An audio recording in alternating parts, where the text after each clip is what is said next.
జీవితాలను మలుపు తిప్పిన భక్తుల నిర్ణయాలు. జీవితాన్ని కాదు, ఒకరి జీవితాన్ని కాదు, జీవితాలను అనగా నిర్ణయం ద్వారా జీవితాలని మలుపు తిప్పే నిర్ణయాలు తీసుకున్న వారు ఎవరైనా ఉన్నారా అంటే, మరి మొదటిగా ఒక్కొక్క తరంలో మనం చూసుకుంటూ వెళ్ళామనుకోండి. మరి ఇశ్రాయేలు కాలం, మరి న్యాయాధిపతుల ప్రారంభ తొలి కాలంలో మరి ఇశ్రాయేలీలందరూ కూడా ఐగుప్తు దేశం నుండి కానాను దేశానికి వచ్చిన క్రొత్త దినాలలో వారు ఏం చేశారు? దేవుణ్ణి మర్చిపోయినట్లుగా కనిపిస్తున్నారు. అనగా 40 సంవత్సరాలు దేవుడు వారి మధ్య చేసిన కార్యాలన్నిటిని కూడా మర్చిన వారు అన్య దేవతల వైపు తిరిగిపోయారు. అలా ఎవరికి నచ్చిన విధంగా వారు అన్య దేవతలను పూజించుకుంటూ కన్న తండ్రిన దేవుణ్ణి ప్రక్కన పెట్టేశారు. కానీ అలాంటి జనాలలో నుండి ఒక వ్యక్తి, అనగా వారందరినీ కూడా నడిపించిన ఒక న్యాయాధిపతిగా లేక ఒక నాయకుడిగా మనకు కనిపించే వ్యక్తి ఎవరు అంటే యెహోషువ గారు. మరి యెహోషువ గారి కాలానికి ఆయన తీసుకున్న నిర్ణయం ఏంటో ఒకసారి మనం బైబిల్ నందు ఆలోచించినట్లయితే, యెహోషువ గ్రంథం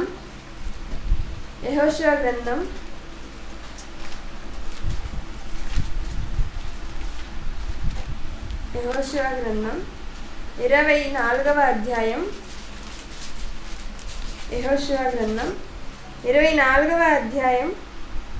15వ వచనం నుండి మనం ఆలోచించినట్లయితే,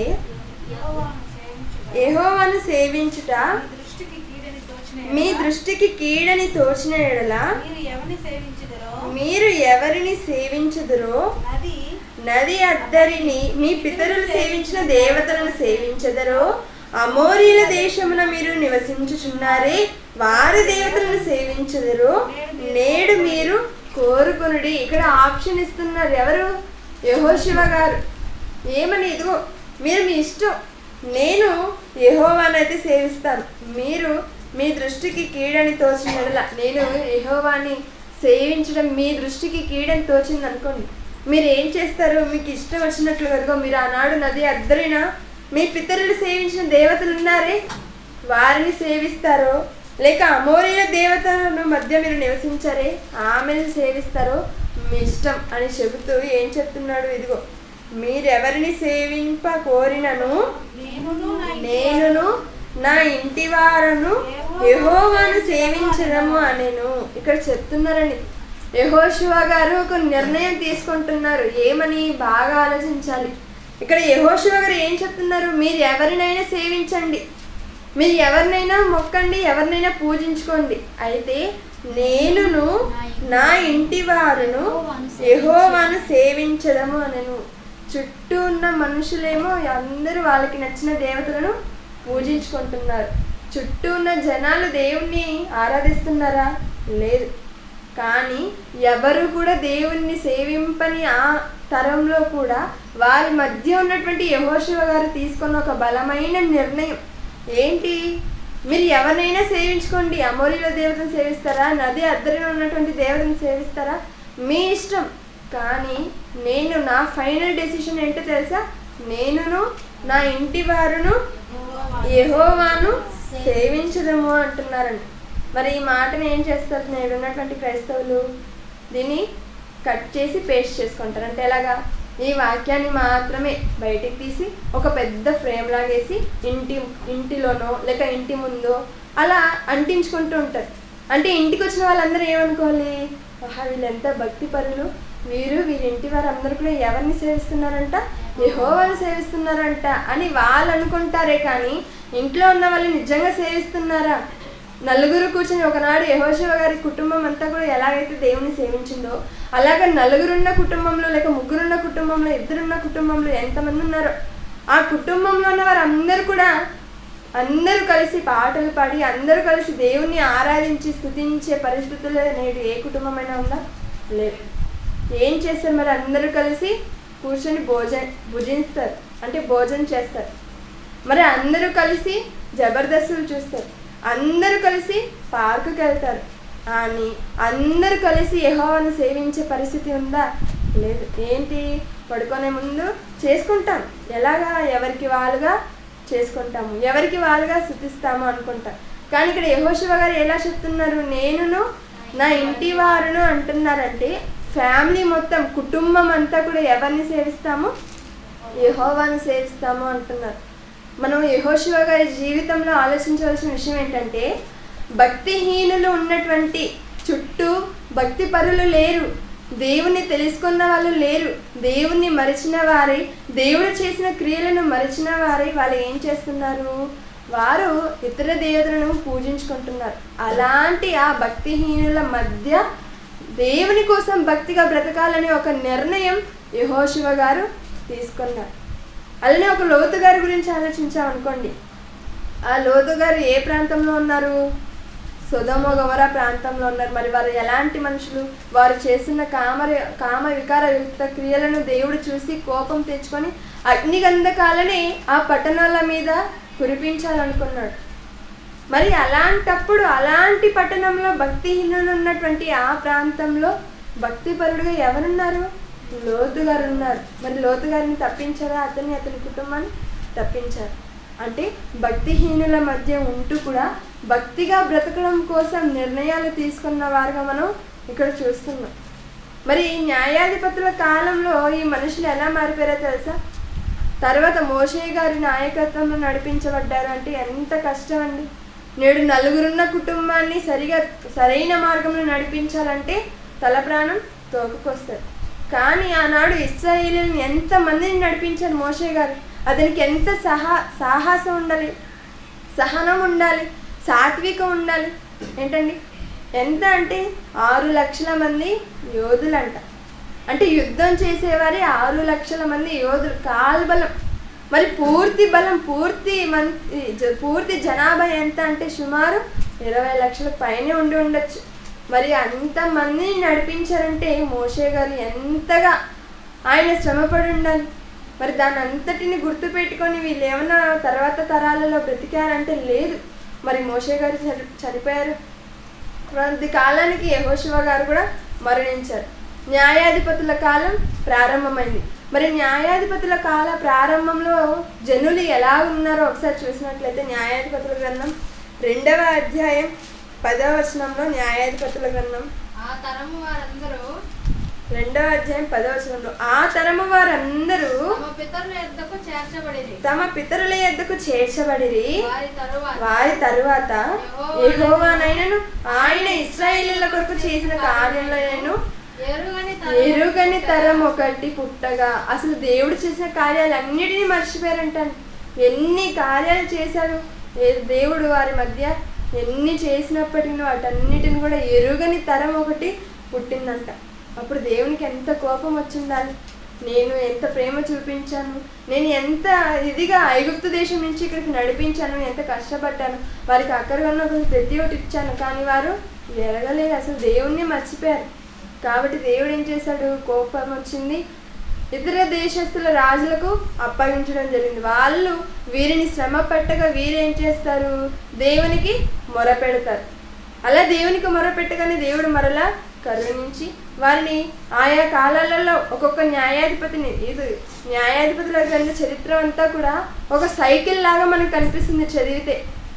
ఎలాగా, ఇశ్రాయేలీయులు పాపం చేస్తారు, దేవుణ్ణి మర్చిపోతారు, పాపం చేస్తారు, వారి క్రియల్లో వాళ్ళు ఉంటారు.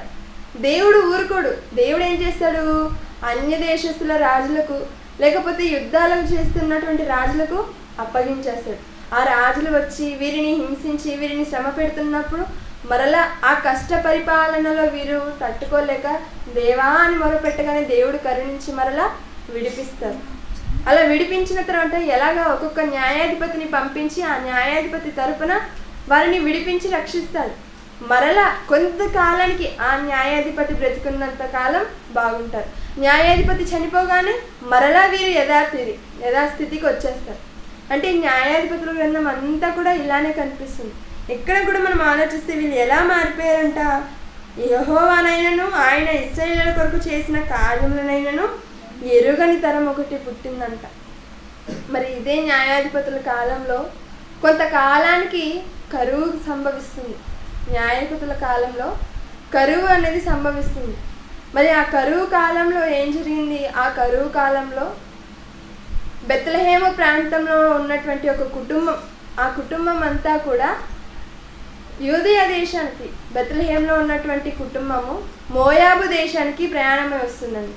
మోయాబు దేశానికి రావడం జరుగుతుంది. ఎవరు వారు? నయోమి గారి కుటుంబం. మరి నయోమి గారి భర్త ఎవరు? ఎలిమెలేకు, నయోమి. మరి వారిద్దరికి జన్మనిచ్చిన ఇద్దరు కుమారులు ఉన్నారు. ఎవరు? మహలోను, కిల్యోను. మరి ఎలిమెలేకు, నయోమి, మహలోను, కిల్యోను వీరు ఎక్కడి నుండి ప్రయాణం వచ్చారు? బెత్లెహేము. బెత్లెహేము అనగానే మనకు గుర్తొస్తుంది. ఎవరు పుట్టారు బెత్లెహేమున? యేసుక్రీస్తుల వారు జన్మనిచ్చారు. యేసుక్రీస్తుల వారు జన్మించిన ఆ బెత్లెహేము ప్రాంతంలోనే ఒకనాడు పూర్వం న్యాయాధిపతుల కాలంలో కరువు వచ్చినప్పుడు బెత్లెహేము ప్రాంతంలో ఉన్నటువంటి కుటుంబం మోయాబు దేశానికి రావడం జరిగింది. మరి అక్కడ వచ్చిన తర్వాత ఈ ఎలిమెలేకుకు, నయోమికి పుట్టిన కుమారులు ఉన్నారు కదా, మహలోను, కిల్యోను. వీరిరువురికి వివాహం జరిగించడం జరిగింది. ఎవరితో? మోయాబు స్త్రీలతో. మోయాబీలు అంటేనే దేవునికి అస్సలు పడరు. ఇశ్రాయేలీయులకు దేవుడు హెచ్చరికలు చేస్తున్నప్పుడు, ఇదిగో మీరు పలానా జాతులతో మీరు సంచరించకూడదు, వారితో చేరకూడదు అని చెబుతూ వారిలో మోయాబీలను కూడా దేవుడు లెక్కించాడు. మరి అలాంటి మోయాబీల స్త్రీలలో వీరు వివాహం చేశారు. బాగానే ఉంది. వారు ఎవరు? ఒకరేమో ఓర్పా, ఒకరు రూతు. మరి ఇదంతా అర్థమైంది. ఇక మనం ఆలోచించామనుకోండి, మరి బాగా సాగుతున్న ఆ జీవితంలో, ఆ కుటుంబంలో మనకు కనిపించేది ఏంటి? మొదటిగా ఎలిమెలేకు గారు చనిపోతాడు. ఎలిమెలేకు గారు మరణంతో నయోమి చాలా బాధపడుతుంది. ఏంటి మరి దేశం వచ్చాము, మనం ప్రాంతం అసలు ఇది కాదు, అసలు ఎవరు కూడా మనకు తెలియదు, మరి కుటుంబానికి పెద్ద దిక్కుగా ఉన్నటువంటి నా భర్త చనిపోయాడు అని బాధపడుతుంది. మళ్ళీ ఏం చేసింది? పోనీలే, నాకు 2 కుమారులు ఉన్నారు కదా చాలు అని ఆదరణ పొందుకుంటుంది వారిని చూసి. మరలా ఏం జరుగుతుంది? కొంతకాలానికి మహలోను, కిల్యోను ఇరువురు కూడా మరణిస్తారు. మరి అలా చనిపోగానే చాలా దుఃఖపడుతుంది. అసలు ఏంటి నా జీవితం ఏంటి, అసలు తిండి లేక కదా మేము ఇక్కడికి వచ్చాము, ఇక్కడికి వచ్చిన తర్వాత మా కుటుంబం ఏంటి ఇలా అయిపోయింది, భర్త లేడు, కొన్ని పిల్లలు చూసుకుంటారా అంటే పిల్లలు కూడా చనిపోయారు, పిల్లలను నమ్ముకొని వారి ఇంటిని వదిలి వచ్చిన కోడళ్ళు ఉన్నారు, మరి వారి పరిస్థితి ఏంటి, వారేమో యవ్వనంలో ఉన్నారు, నాకు నేనే చూసుకోలేని పరిస్థితిలో ఉన్నాను, ఇంకా వారిని ఎలా నేను చూసుకోగలను అని చాలా కుమిలిపోయి ఆమె ఏం చేసింది? ఇరువురిని పిలిచిన ఆమె ఏం చెప్పింది? అమ్మ, మీరు మీ ఇంటికి వెళ్ళిపోండి, మీరు యవ్వనంలోనే ఉన్నారు కదా, వేరే వివాహం చేసుకోండి, నేను మిమ్మల్ని చూసుకోలేను, నేను విధవరాలిని అయిపోయాను, మీరు కూడా నాలాగే ఉండని అవసరం లేదు, మీరు యవ్వనంలో ఉన్నారు, మీరు మీ తల్లుల ఇంటికి వెళ్ళిపోండి అనగానే ఓర్ప వస్తుంది, ముద్దు పెట్టి వెళ్ళిపోతాయి. కానీ రూతు ఉంది చూసారా, మరి ఆ రూతు ఏం చేసింది? ఒకసారి రూతు గ్రంథం 1వ అధ్యాయం 16వ వచనం. రూతు గ్రంథం 1వ అధ్యాయం 16వ వచనం. మరి మోయాబీలు అంటే ఎందుకు పడరు, ఎందుకు నచ్చరండి దేవునికి అంటారా? మోయాబీల ఎందుకు నచ్చరు అంటే వారిలో ఒక నమ్మకం, ఒక ఆచారం ఉందండి. ఏంటంటే పుట్టిన పిల్లలు ఎవరైతే ఉంటారో వారిని ఆ మోయాబీల దేవత ఉంటుంది, వారికంటూ ఒక దేవత, మరి ఆ దేవతకు బలిగా ఇస్తారు. తల నరికి ఆమె చేతిలో పెట్టడము, లేక బిడ్డ బ్రతికి ఉండగానే ఆ దహన బలిలో అనగా మంటలు అలా వస్తున్నప్పుడే ఆ బిడ్డను ఎత్తి మంటలలో వేసేయడం. అలా ఆ బిడ్డగా మంటలకు ఏడుస్తుంటే ఆ ఏడుపు వినిపించకుండా ఉండడానికి వాయిద్యాలు వాయిస్తూ సంగీతాలు పాడుతూ ఉంటారు. మరి ఎందుకు అలా చేస్తారు అంటే అక్కడ ఆ దేశంలో పంటలు బాగా పండాలని, దేశం అభివృద్ధిగా ఉండాలని, ఆ దేవత కోపం శాంతించి ఆ దేశాన్ని కూడా దేవత శాంతి పొంది ఆ దేశాన్ని బాగా ఆశీర్వదించాలని ఇలాంటి కార్యక్రమాలు చేస్తుంటారు. కాబట్టి మోయాబీలు అంటేనే దేవునికి అస్సలు నచ్చరు.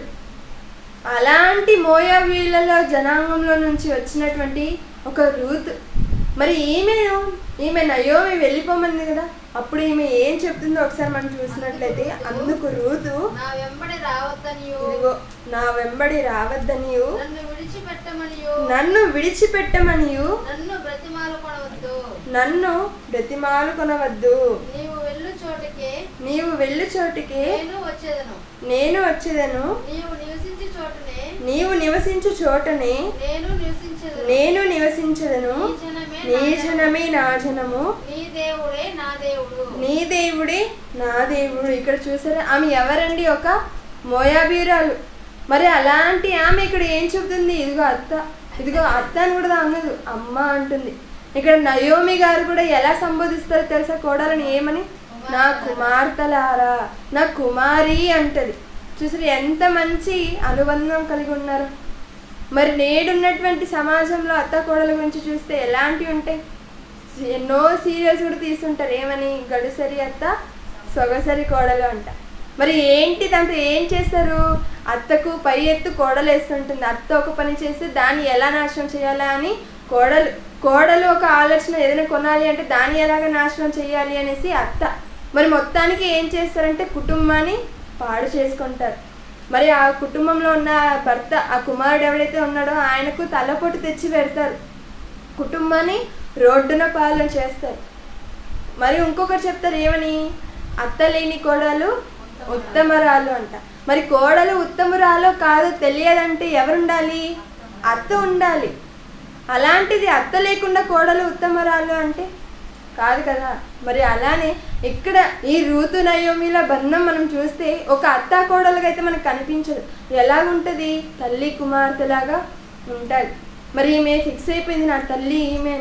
మరి అలాంటి ఆమె చెప్తుంది ఏమని? రూతు గారు చెప్తున్నారు, ఇదిగో అమ్మ, నువ్వు నా వెంబడి రావద్దనియు నన్ను విడిచిపెట్టమని నన్ను బతిమాలుకొనవద్దు, నీవు వెళ్ళి చోటికి నేను వచ్చేదను, నీవు నివసించు చోటును నేను నివసించదను, నీ జనమే నా జనము, నీ దేవుడే నా దేవుడు అంటుందండి. అసలు ఏం అవసరం రూతుకి? నయోమికి ఏమైనా బ్యాక్గ్రౌండ్ ఉందా? ఆమె ఏమైనా ఆస్తి పరురాలా? లేదు, ఏమీ లేదు. మరి ఎందుకు అత్తతోనే ఉండాలి? మరి ఆమెకి జీవితం లేదా? మరి వాళ్ళ తల్లిదండ్రులు లేరా? మోయాబు దేశంలో ఉన్నారు, బాగున్నారు. మరి వాళ్ళ తల్లి ఇంటికి వెళ్ళిపోయి మరో వివాహం చేసుకొని ఆమె జీవితాన్ని ఆమె చూసుకోవచ్చు కదా? లేదు. మరి నా అత్త ఒకటే ఉన్నారు, ఆమెకి ఎవరు లేరు, నేను ఉండాలి. నేను కూడా లేకపోతే ఆమె బ్రతకడం కష్టం. ఇదిగో నేను నీ వెంటే వస్తాను, నువ్వు ఏ దేశానికి వెళ్తావో ఆ దేశమే నాది, నీ జనమే నా జనము, నీ దేవుడే నా దేవుడు అనే ఒక బలమైన నిర్ణయం రూతు తీసుకుందండి. మరి అలా తీసుకున్నాక సరే అని నయోమి కూడా సరే అని పదాన్ని వెళ్తారు. అలా వెళ్ళగానే వారు ఊరికి బెత్లెహేముకు రాగానే అక్కడున్న జనులు అందరూ నయోమి వచ్చింది అంటుంటారు. కానీ ఆమె ఏమంటుంది? నన్ను నయోమి అనకండి, నన్ను ఏమన్నుతారో తెలుసా? నన్ను ఎలా పిలుస్తారో తెలుసా? మారా అని పిలవండి. మారా అనగా ఏంటి? చేదు. మరి నేను ఇక్కడి నుంచి వెళ్ళేటప్పుడు ఎంతో సంతోషంతో కుటుంబ సమేతంగా వెళ్ళాను, కానీ అక్కడి నుంచి తిరిగి వచ్చేసరికి నా జీవితం చేదుగా అయిపోయింది, నా జీవితం నాశనం అయిపోయింది. నన్ను నయోమి అని పిలవకండి, నన్ను మారా అని పిలవండి అని. ఆ దేశానికి వచ్చిన తర్వాత కూడా ఇదిగో అమ్మ మీరు ఇక్కడే ఉండండి, నేనే వెళ్తాను, పరిగె ఏరుకొని వస్తాను, నేనే మన పోషణ కొరకు చూసుకుంటాను అని రూతు వెళ్తున్నాను.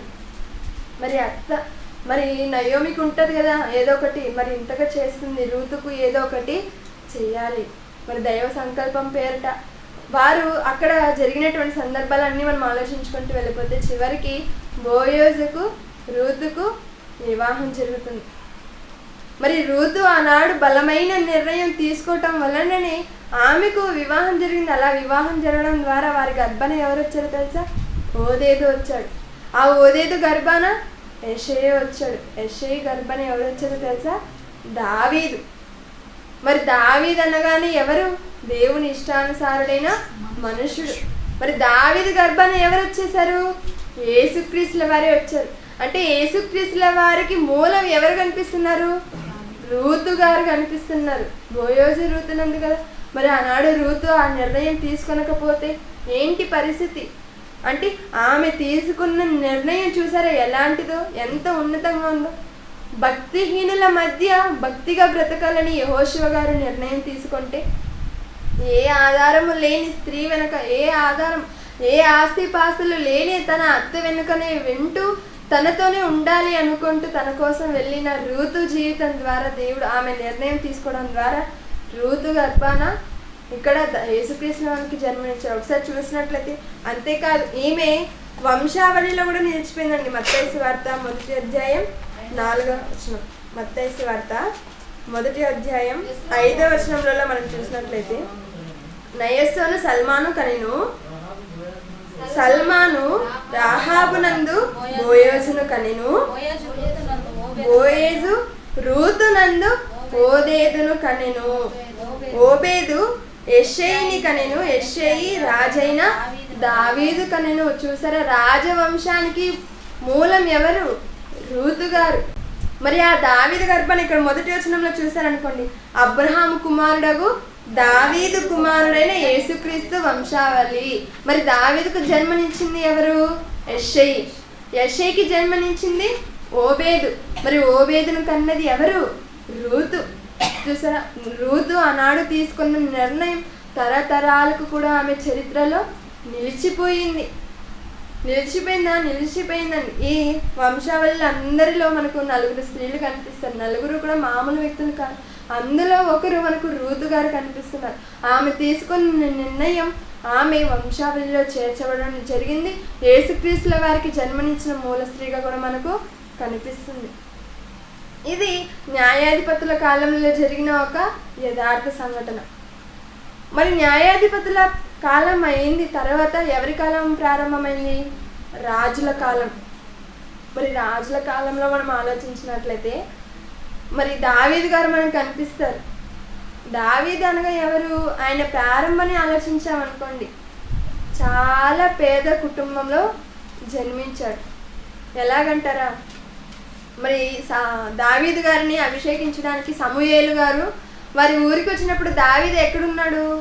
ఇదిగో నేను అభిషేకించడానికి వచ్చాను, మీ కుమారుని పిలువనగా ఒక్కొక్కరిని పిలిచేస్తూ ఉంటారు. ఎంతసేపటికి నీ దేవుడు సెలవు ఇవ్వలేదు. మరి ఏంటయ్యా యెషయి, మీ కుమారులు ఇంతేనా అంటే, లేదండి నాకు ఇంకో చిన్న కుమారుడు ఉన్నాడు, అతను ఏం చేస్తున్నాడు? గొర్రెలను కాచుకుంటూ అలా కొండ మీదకి వెళ్ళాడు, వస్తాడు అని అంటే తీసి పాడేశాడు. గొర్రెలు కాచుకుంటాడు కదా, వాడికంతా సీన్ లేదని. అందుకే దేవుడు ఒక మాట రాయించాడు, ఏమని? బలవంతులను చిక్కులో పెట్టుటకు ఎవరిని లేపుతాడంట? బలహీనులను లేపుతాడంట. బలవంతులను పడగొట్టుటకు బలహీనులను లేపుతాడు. అలానే ఆనాడు దీన స్థితిలో, అసలు గొర్రెలను కాచుకుంటున్నటువంటి స్థితిలో ఉన్న దావీదు గారిని దేవుడు గుర్తుంచుకొని ఆయనకు అభిషేకం చేశారండి. మరి అభిషేకం చేసినప్పటి నుంచి దావీదు గారి జీవితం ఎలా ఉందో తెలుసా? ఒక రన్నింగ్ రేస్ లానే ఉంది. ఎప్పటి వరకు మీరు బాగా చూసినట్లయితే సమూయేలు మొదటి గ్రంథం 16వ అధ్యాయంలో అభిషేకం జరుగుతుంది. ఆ 16వ అధ్యాయం మొదలుకొని చివరి అధ్యాయం అయినా సరే ఆయన పరిగెత్తుతూనే ఉంటాడు, దాంకుంటూనే ఉంటాడు, తరుమబడుతూనే ఉంటాడు. ఎవరి వల్ల? సౌలు వల్ల. మరి ఎందుకు అంటే, మరి యుద్ధం, ఫిలిస్తీన్లతో యుద్ధం జరుగుతుంది. మరి ఆ గొల్యాతును ఎవరు పడగొడతారని అందరూ బిక్కుబిక్కుమని ఉంటూ చూస్తున్నారు, కానీ ఎవరు కూడా ముందుకు రాలేదు. చిన్నవాడైనటువంటి దావీదు ఒకే ఒక రాయితో ఏం చేశాడు? గొల్యాతును పడగొట్టాడు. అప్పుడు ఒక పాట పాడారండి అక్కడ ఉన్న వాళ్ళందరూ, ఏమని? సౌలుకు 1000, దావీదుకు 10,000. ఏంటి, చిన్నవాడు ఇంత లేడు, వీడికి 10,000, నాకు రాజైనటువంటి నాకు 1000. నేను దీన్ని అప్పటి నుంచి ఎలా తెలుసా? విషపు చూపును అంటున్నాడు. అంటే సౌలు దావీదును విషపు చూపుతూ చూస్తున్నాడు. అలానే మరొకటి ఏం చేసి అప్పటి నుంచి ఈ దావీదును చంపడానికి ప్రయత్నిస్తూనే ఉన్నాడు. వివాహం జరిపించాడు. వివాహానికి ముందు సైన్యాధిపతిని చేశాడు. మరి సైన్యాధిపతిని ఎందుకు చేశాడు? సైన్యాధిపతి ముందు ఉంటాడు కదా. మరి యుద్ధానికి ముందున్నప్పుడు ఎదుటివారు యుద్ధం చేసేవారు, శత్రు సైన్యము బాణాలు వేసినప్పుడు ముందున్నవారే కదా మరణిస్తారు. కాబట్టి సైన్యాధిపతిగా ఉంటే చనిపోతాడేమో అని సైన్యాధిపతి హోదాని ఇచ్చారు, కానీ చనిపోలేదు. ఇంకేం చేశాడు? తన కుమార్తెనిచ్చి వివాహం చేశాడు. మరి ఏంటి, దావీదు గారిని ప్రేమించి ఆయన చక్కగా 100 ఏళ్ళు సుఖంగా ఉండాలని చేశాడా? లేదు. ఏమని రాయించుంటుందో తెలుసా? దావీదుకు ఉరిగా ఉండుటకు మీకాలునిచ్చి వివాహం చేసినట్టుగా ఉంటుంది. ఏంటి ఊరిగా ఉండడానికి తన కుమార్తెనిచ్చి వివాహం చేశారా అంటే అవునండి, ఊరిగా ఉండడానికి వివాహం చేశారు.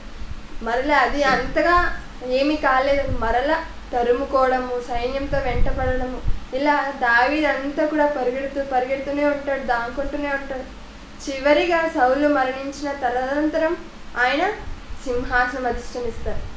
అలా సింహాసనాన్ని ఎక్కిన ఆయన ఒకనాడు పైనుంచి దేవదారుతో ఉన్నటువంటి తన నివాసంలో అలా పైన నుంచి కింద చూసేసరికి దేవుని మందసం ఎక్కడుందో తెలుసా? గుడారంలో ఉంది. అప్పుడు ఆయన ఆలోచించాడండి, ఆలోచనలో పడ్డాడు. నేనేంటి, నా స్థాయి ఏంటి, ఎక్కడో కొండలలో గొర్రెలను మేపుకుంటూ పాటలు పాడుకుంటూ అసలు ఈ దేంట్లోనూ నేను అర్హత లేని వాడిని, ఇంత దేవదారం నాను నివాసంలో ఒక రాజుగా ఐక్య సామ్రాజ్యాన్ని పరిపాలించున్నటువంటి స్థాయిలో దేవుడు నన్ను నిలబెడితే దేవుని మందసం ఎక్కడో చిన్న గుడారంలో ఉంది అని ఆయన ఒక నిర్ణయం తీసుకున్నాడండి. ఆ నిర్ణయం ఏంటో ఒకసారి మనం కీర్తన గ్రంథం 132వ అధ్యాయం 1వ వచనం, కీర్తన గ్రంథం 132వ అధ్యాయం ప్రారంభం నుంచి మనం ఆలోచించినట్లయితే యాత్ర కీర్తన ఉంది. మరి ఎక్కడ చేశారు యాత్ర? చాలా వరకు యాత్రా కీర్తనే ఉంటుందండి. ఎప్పుడు సౌలు దావీదుని తరుముకుంటున్నప్పుడు ఆయన చేసిన యాత్రలలో ఆయన రాస్తూ ఆయనకు అనుభవించిన అన్ని రాస్తుంటాడు. అప్పుడు ఇక్కడ చెబుతూ ఇదిగో యెహోవా దావీదునకు కలిగిన బాధలన్నిటినీ అతని పక్షమున జ్ఞాపకము చేసుకొనుము. అతడు యెహోవాతో ప్రమాణపూర్వకముగా మాట ఇచ్చి యాకోబు యొక్క బలిష్ఠునికి మొక్కుబడి చేసెను. ఎట్లనగా యెహోవాకు నేను ఒక స్థలము చూచే వరకు యాకోబు యొక్క బలిష్ఠునికి ఒక నివాస స్థలము నేను చూచే వరకు నా వాస స్థానమైన గుడారంలో నేను ప్రవేశించను. ఇక్కడ దావీదు గారిలో మనకు కనిపిస్తున్నటువంటి ఒక గొప్ప లక్షణం అండి. ఏంటి? చేసిన మేలు. ఆయన గతాన్ని కూడా ఎప్పుడూ మర్చిపోలేదు, గతాన్ని గుర్తు తెచ్చేసుకున్నాడు. అసలు ఎక్కడో అర్హత లేని కొండలలో ఉండాల్సిన నేను ఎక్కడ ఉన్నాను, మరి నాకు ఇంత మేలు చేసినటువంటి దేవునికి నేనేం చేయాలి అని ఆలోచించానండి. మరి నేడు మన జీవితాలలో కూడా దేవుడు ఏ మేలు చేయలేదు అనుకుంటున్నారా? చేశాడండి. తల్లి గర్భంలో పడిన నాడు మొదలుకొని ఇప్పటి వరకు ఆయన ఎన్నో మేలులను చేస్తూనే ఉన్నాడు. ప్రమాదాలలోను, ఇబ్బందులలోను, కష్టాలలోను మనకు మంచి ఆరోగ్యాన్ని ఇస్తూ, ఆదరణను ఇస్తూ, నెమ్మదిని, ప్రశాంతతను అన్నిటినీ అనుగ్రహిస్తూ ఇప్పటికీ మనల్ని భద్రపరుస్తున్నారంటే ఇదంతా మేలు కాదా?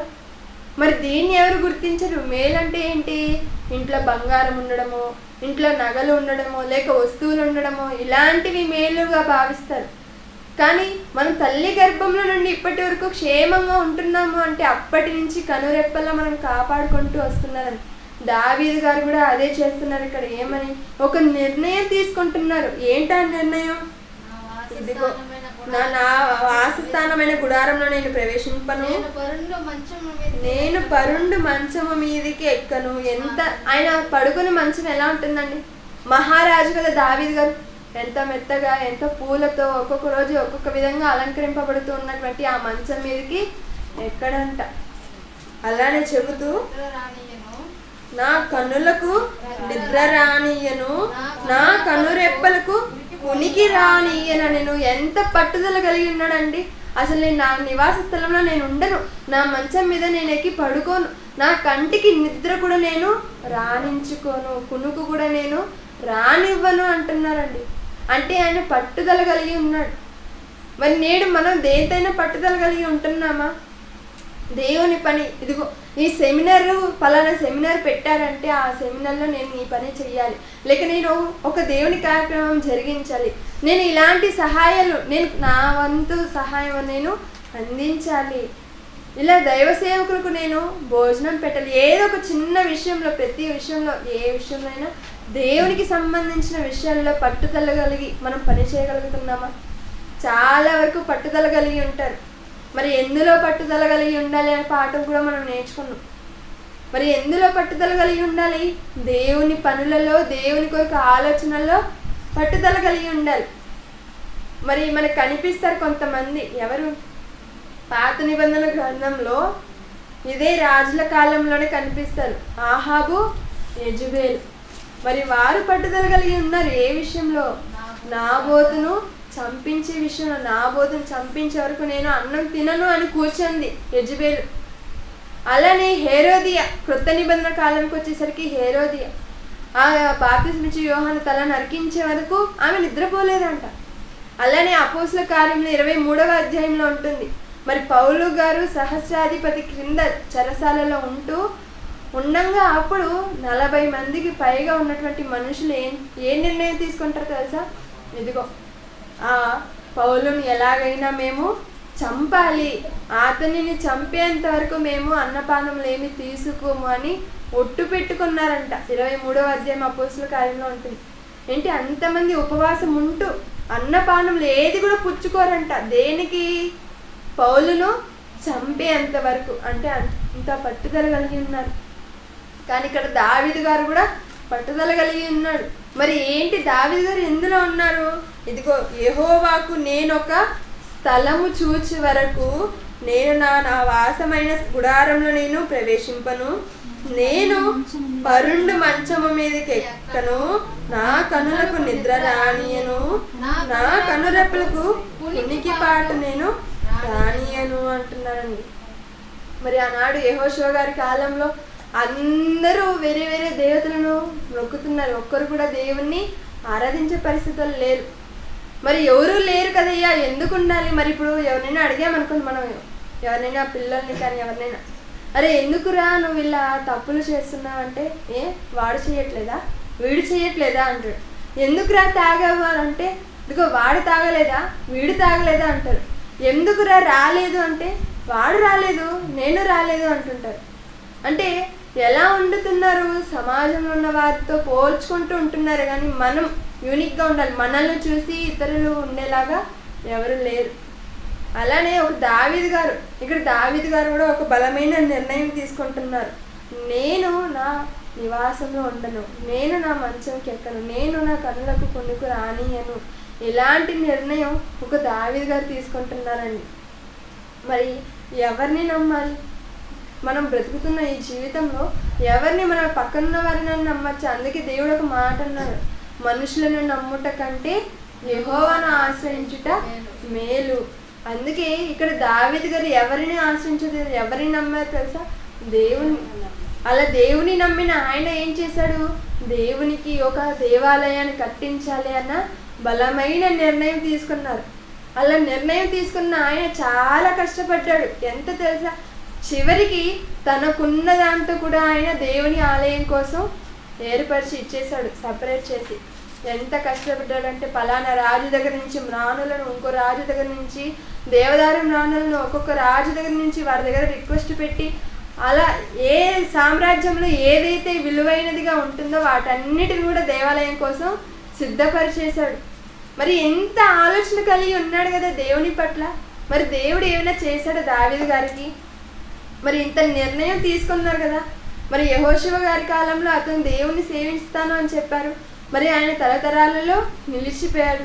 ఒక రూతు గారు, నీ జనమే నా జనము, నీ దేవుడే నా దేవుడు అని తన అత్త వెంట వెళ్ళిపోయిన ఆమె దేవుడు జ్ఞాపకం చేసుకొని ఆమెను యేసుక్రీస్తుల వారి వంశావళిలో చేర్చేశారు.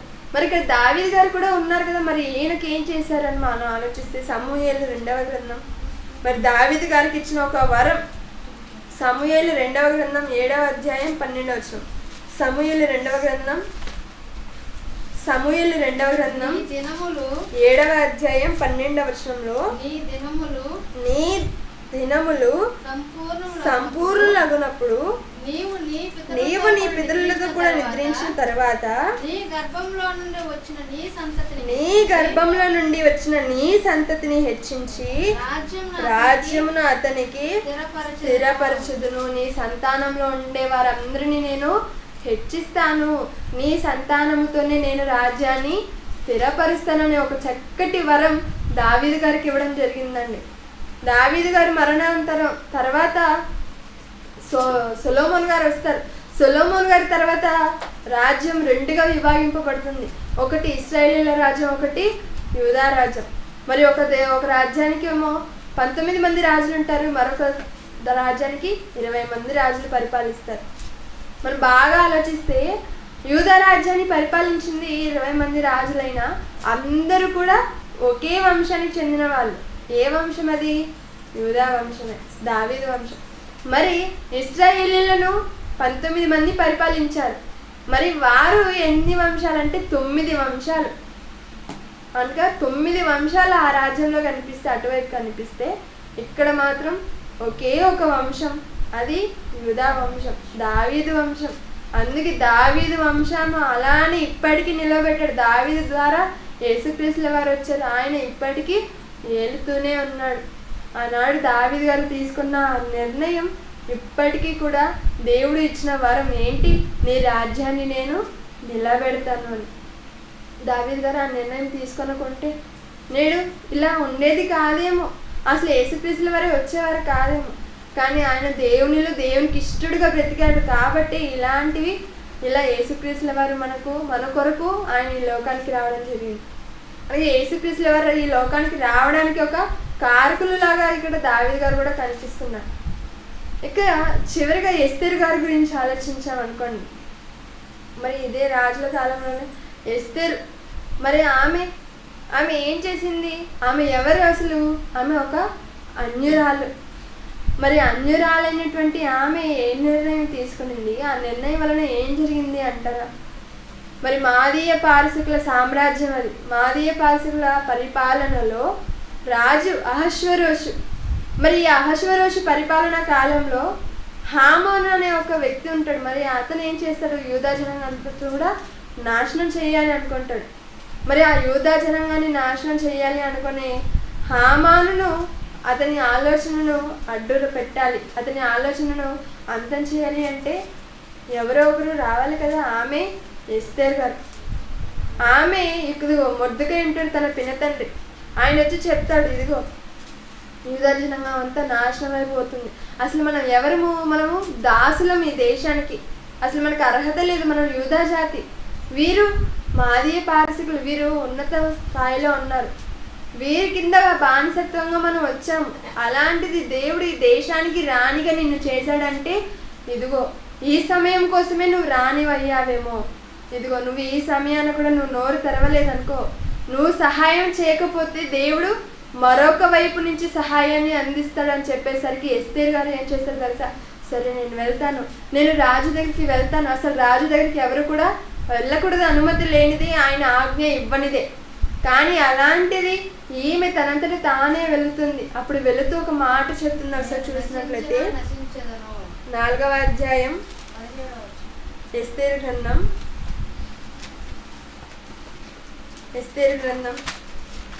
4వ అధ్యాయం 17వ వచనంలో తను చెప్తున్న మాట ఏంటంటే, ఇదిగో నేను రాజునొద్దకు ప్రవేశించుదును. మీరు చెప్పారు కదా, నేను వెళ్తాను, రాజునొద్దకు వెళ్తా నేను. అయితే నేను వెళ్ళిన నేను నశించదను, నేను చనిపోయినా చనిపోతానేమో, కానీ మన యూదా జాతి కోసం నేను ఆయన ముందు వెళ్ళి రిక్వెస్ట్ చేసుకుంటాను. నేను వెళ్తాను అంటున్నాడండి, వెళ్తాను అంటుంది. అంటే ఎస్తేరు గారు ఒక నిర్ణయం తీసుకుంటున్నారు. ఏమని? ఇదిగో నేను రాజునొద్దకు ప్రవేశించుదును, నేను నశించదను. ఇక్కడ ఎవరు? ఒక స్త్రీ. మరి నేడు ఎలా చూపుతుంటారు స్త్రీని? కొత్త నిబంధన కాలంలో ఉండే మాటను, కొత్త నిబంధన ఉన్నటువంటి మాటను చూపించి, ఇదిగో స్త్రీ బలహీనమైన ఘటము, స్త్రీ సంఘంలో మౌనంగా ఉండాలి, స్త్రీ మాట్లాడకూడదు, ఇలాంటివి చెప్పి స్త్రీలను ఇంకా బలహీనపరుస్తున్నారు. కానీ ఇదే స్త్రీ ఆనాడు ఏం చేసింది?